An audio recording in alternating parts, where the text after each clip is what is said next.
here at the Mornington Peninsula Motorcycle Club testing the 2020 model Kawasaki KX450, and a bike that's essentially unchanged for the new year, except for some bold new graphics. Now, if we remember back to 2019, this bike had a complete makeover, top to bottom.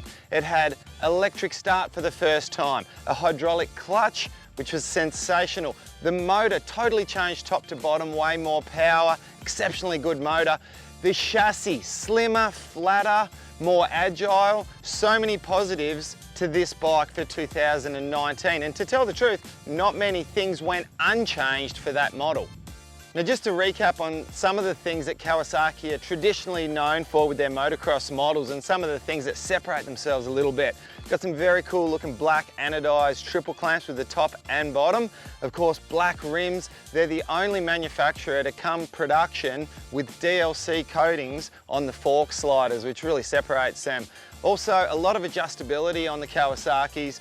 Two separate spots on the top triple clamp where you can move your bars either further forward or further back. Also, separate mounting points with the foot pegs, so it really caters for whether you're a tall rider or a short rider, doesn't matter. Really good on this bike, the adjustability. Well, that's a bit of an overview of the new 2020 model Kawasaki KX450. Now let's get her out on the track and see how she performs.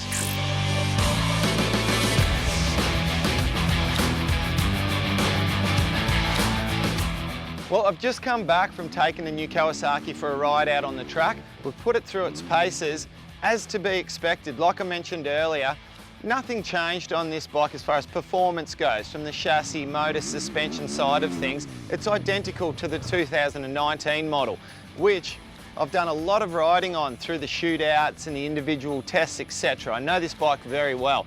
But it was a bit of a reminder as to just how nice this bike is out there on the track. Everything it does exceptionally well.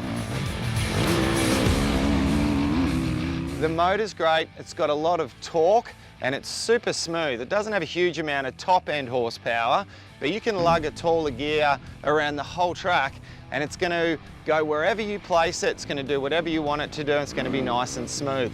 The suspension, likewise, if I had to summarise with one word, it would be smooth. It handles everything that you can throw at it, whether you're charging hard into the face of jumps or whether you want it to soak up those small chattery bumps going into and exiting corners.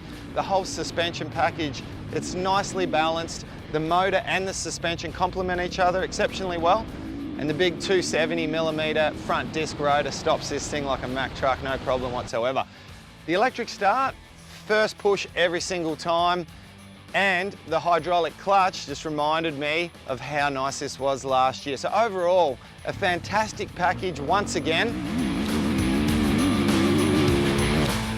And come shootout time, this thing's going to be right up there in the mix. There's not really anything that this bike does that I would need to totally change. If I could add something to it, potentially throw a good exhaust on, make it bark a little bit more so you can hear it a bit nicer. But overall, maybe throw in a set of grips. You don't really need to do too much to the new Kawasaki to get it ready to go racing.